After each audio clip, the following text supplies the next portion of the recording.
देवी सर्वभूतेषु विद्यारूपेण संस्थिता नमस्तस्यै नमस्तस्यै नमस्तस्यै नमो नमः।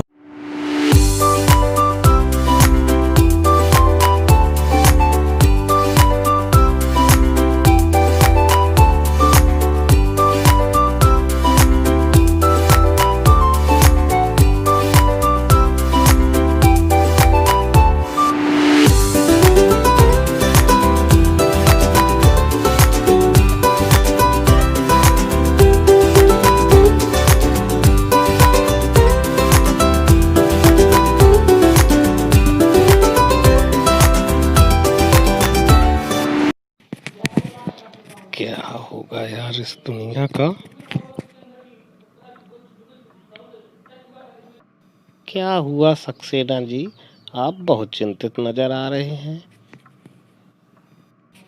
अरे क्या बताएं शशि कमल जी, एक कवि का हृदय है मेरा, तो बस इस दुनिया के जो ये क्रियाकलाप हैं उनको देख देख कर मन रोया करता है।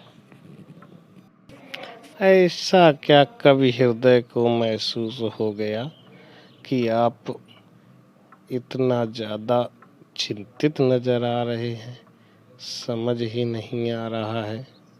तो कुछ अगर ऐसा कुछ महसूस हुआ है तो बताएं, और अगर कुछ लिखा हो तो हमें भी सुनाएं। ये दुनिया के रंग रोगन देखकर भाई साहब मैं कुछ न कुछ लिखता ही रहता हूँ। ये जो समाज है और जो कुछ घटित हो रहा है इस समाज में, उसको देख देख कर कुछ ना कुछ दो चार पंक्तियाँ संजोता ही रहता हूँ। अरे अरे फिर क्यों देर करते हैं सक्सेना जी, कुछ पंक्तियाँ मेरे सामने भी उजागर कर दीजिए, सुना दीजिए दो चार पंक्तियाँ हमें भी। आपने क्या संजोई हैं? आपकी पंक्तियों में तो बड़ा ही छुपा रहस्य होता है, तो कुछ सुना दें। तो फिर आप अगर नहीं मान रहे हैं तो चलो कुछ पंक्तियाँ सुना ही देता हूँ, क्योंकि मैं तो कवि हूँ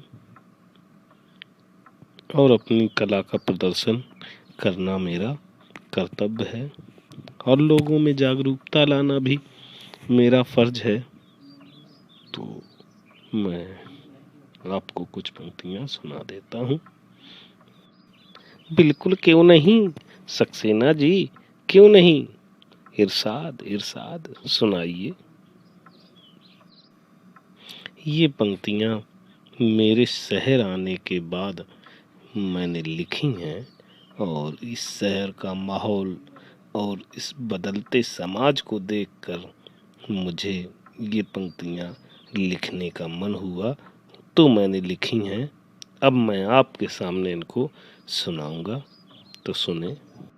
जी बिल्कुल सक्सेना जी, सुनाइए सुनाइए। तो सुनिए। बहुत दिनों से सोच रहा था थोड़ी सी धरती पाऊं, उस धरती में बाग बगीचा जो हो सके लगाऊं, खिले फूल फल चिड़ियाँ बोले, प्यारी खुशबू डोले, ताजी हवा जलाशय में अपना हर अंग भिगोले। वाह वाह सक्सेना जी, बड़ी अच्छी लाइनें सुनाई, लेकिन इनका अर्थ थोड़ा सा हमें भी स्पष्ट कर दीजिए कि ये इसका अर्थ क्या है, तो और भी इन पंक्तियों का रस हमें मिल जाए। जी बिल्कुल, क्यों नहीं, अर्थ भी बताऊंगा। तो यहाँ क्या है कि इन पंक्तियों में मैंने ये कहने की कोशिश की है कि बहुत दिनों से मैं सोच रहा हूँ कि थोड़ी सी जमीन लेकर उस पर बाग बगीचा लगाऊं, जिसमें फल फूल खिलें, चिड़ियाँ बोलें और हर जगह सुगंध बिखरे। बगीचे में एक जलाशय भी हो जिसमें ताजी हवा अपना अंग भिगोकर और भी ठंडा हो जाए। तो ऐसा कुछ मैं इन पंक्तियों के माध्यम से कहना चाह रहा था। क्या बात है सक्सेना जी, बहुत अच्छा। आपने तो बड़ा अच्छा लिखा है कि वास्तव में जब से ये शहर में हम लोग आ गए हैं, गांव देहात का माहौल भूल करके, तो अब हमें ये तो आशा लगी ही रहती कि थोड़ी सी ऐसी जमीन हो जहाँ पे हम अपना बाग बगीचा लगा सकें और फल फूलों के आंगन में बैठ करके ठंडी ठंडी हवा में मजा भी बहुत आता है, मन तरोताजा हो जाता है। आपने बहुत अच्छी पंक्तियां लिखी हैं। अरे भाई, अभी कुछ और भी है। ये तो एक ही हमने अपना एक ही अंतरा, एक ही जो पद है वही सुनाया है। अरे सक्सेना जी, फिर देर क्यों कर रहे हैं? सुनाते जाएं और हमें भी अपनी पंक्तियों के रस में भिगोते जाएं। तो सुने। हो सकता है पास तुम्हारे अपनी कुछ धरती हो, फूल फल लदे अपने उपवन हो, अपनी परती हो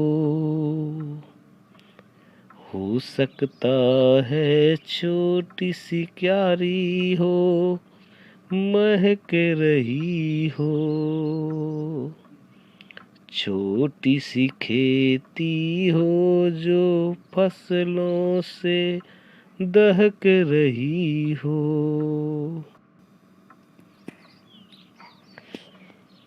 अरे सक्सेना जी, ये तो पंक्तियां लग तो अच्छी रही हैं, लेकिन इनका मतलब क्या है? आप अभी अपने लिए कह रहे थे जमीन खरीदने की बात, लेकिन इसमें क्या कहा है इसको भी जरा समझा दीजिए तो बड़ा मजा आ जाए। इन पंक्तियों में मैंने जो आगे आने वाले जो हमारे नौनिहाल हैं, जो बच्चे हैं, जो भविष्य के नागरिक हैं, उनसे कहा है, उनसे ये कहा है कि संभवतः तुम्हारे पास तुम्हारी जमीन हो, फल फूल से लगे बगीचे हों, अपनी खाली जमीन हो, या हो सकता है छोटी सी क्यारी हो जो फूलों की खुशबू से महक रही हो, और कुछ खेत हों जिसमें फसलें लगी हों। यह भी संभव है कि उनमें चौपाए यानी पशु घूमते हों। और अच्छा सक्सेना जी, इसका मतलब इसमें आप बच्चों से कुछ बात कर रहे थे, उनको संदेश देने की बात थी कुछ। जी हाँ सस्कमल जी, इसमें बच्चों से ही हम बात करना चाह रहे थे। मैंने बच्चों को ही समझाना चाहा, संदेश देना चाहा है कि उन्हीं से जब बात करेंगे तभी हमारे जो ये आज ऐसा हो रहा है, ये समाज में इतना बदलाव हो रहा है, उसको थामने के लिए बच्चे ही आगे आएंगे, क्योंकि वो भविष्य के नागरिक हैं। तो उनसे ही बात करने की कोशिश की है। तो आप फिर बच्चों को आगे और क्या संदेश देना चाहते हैं वो भी सुना दें, बड़ा अच्छा लग रहा है, सुनाते चले। तो शशि कमल जी, मैंने उन्हीं बातों को फसलों और खेती से जोड़ते हुए और भी कुछ उनको कहा है। क्या कहा है सुने। हो सकता है कहीं शांत चौपाए घूम रहे हों, हो सकता है कहीं सहन में पक्षी झूम रहे हों, तो विनती है यही कभी मत उस दुनिया को खोना। पेड़ों को मत कटने देना, मत चिड़ियों को रोना। अरे वाह सक्सेना जी, ये तो आपने और भी उन लाइनों में 4 चांद लगा दिए। इनका अर्थ भी बता दीजिए थोड़ा सा, तो और मजा आ जाए। हाँ, इनका अर्थ तो मैं जरूर बताऊंगा। इसमें वही जो हमने बात की थी कि उनके पास खेत होंगे, तो उसमें ऐसा भी संभव है कि चौपाए जो हैं, जिनको हम पशु जानवर घूमते हों, आंगन में पक्षी चहकते हों, और तुमसे विनती ये है, मैं उन बच्चों से विनती करना चाहता हूँ कि तुम इनको मत मिटने देना, पेड़ों को कभी मत कटने देना, क्योंकि ऐसा करने से चिड़ियों का आश्रय है वो छिन जाएगा और तुम्हें चिड़ियों के लिए तरसना पड़ जाएगा। क्योंकि दिन प्रतिदिन जो जंगल कटते चले जा रहे हैं, तो चिड़ियों के आश्रय खत्म होते जा रहे हैं। तो हमारे लिए कई चिड़िया आज केवल सपना बन के रह गई हैं कि ऐसी भी कोई चिड़िया होती थी। ये तो सही कहा आपने सक्सेना जी, आपने वास्तव में दिल को छू लेने वाली बातें अपनी कविता में लिखी हैं। अपनी पंक्तियों में आपने बड़े अच्छे तरीके से इनको सजोया है। और भी कुछ है? अगर और कुछ है तो अभी और सुना दीजिए, थोड़ा मजा आ रहा है तो और भी कुछ इस कविता का रसपान करता चलूं। जी क्यों नहीं, बिल्कुल, और भी सुनाने का मेरा तो मन है। जब इतना सुना चुका हूं तो और भी सुना लूं। देखें, सुने। एक एक पत्ती पर हम सबके सपने सोते हैं, शाखें कटने पर वे भोले शिशुओं सा रोते हैं। पेड़ों के संग बढ़ना सीखो, पेड़ों के संग हिलना, पेड़ों के संग संग इतराना, पेड़ों के संग हिलना। अरे क्या बात है सक्सेना जी, आपने तो ये लाइनें जोड़ करके अपनी कविता में 4 चांद लगा दिए और मुझे भी बड़ा मजा आया, बहुत अच्छा लग रहा है। और केवल एक बार इन्हीं का अर्थ फिर से बता दें, अर्थ जरूर बताते चलें। जो आप पंक्तियां बोले उनका अर्थ जरूर बताते चलें, बड़ा अच्छा लग रहा है। तो भाई साहब शशि कमल जी, मैं इन पंक्तियों में बच्चों से ये कहना चाहता हूँ कि पेड़ों और वनस्पतियों की एक एक पत्ती हमारे लिए मूल्यवान है, क्योंकि वे हमारे सपनों को आधार देते हैं। जब पेड़ों की शाखाएं कटती हैं तो वे भी शिशुओं की तरह रोते हैं। इसलिए अपने जीवन में पेड़ों के महत्व को समझते हुए पेड़ों के संग बढ़ना, इतराना और हिलना सीखें, यानी पेड़ों को अपने जीवन का अभिन्न हिस्सा बना लें। तो ये ऐसा कुछ संदेश मैं अपने इन पंक्तियों के द्वारा बच्चों को देना चाह रहा था। अरे सक्सेना जी, तो फिर कुछ और हो तो और भी सुनाते चलिए, बस बिना कहे आप अपनी पंक्तियों को आगे बढ़ाते चलिए और अर्थ बताते जाइए। बड़ा अच्छा लग रहा है, आपकी इन पंक्तियों को सुन के बहुत अच्छा लग रहा है। हाँ हाँ हाँ शशि कमल भाई, क्यों नहीं, और सुनिए कुछ। बच्चे और पेड़ दुनिया को हरा भरा रखते हैं, अरे नहीं समझते जो वे दुष्कर्मों का फल चखते हैं।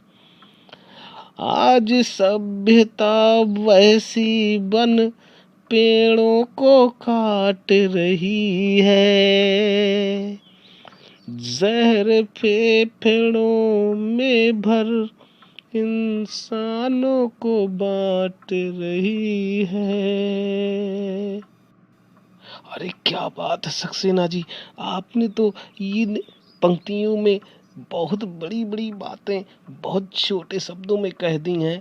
अरे इनका अर्थ भी जरा सा बता दीजिए, हम भी समझ लें क्या है।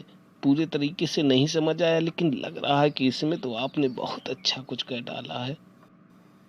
हाँ मित्र, इन पंक्तियों में मैंने बच्चों के बजाय हमारे हम उम्र जो वर्तमान नागरिक हैं उनको कुछ समझाने की कोशिश की है, एक संदेश देने की कोशिश की है कि इस संसार की हरियाली और खुशहाली का आधार पेड़ और व बच्चे हैं।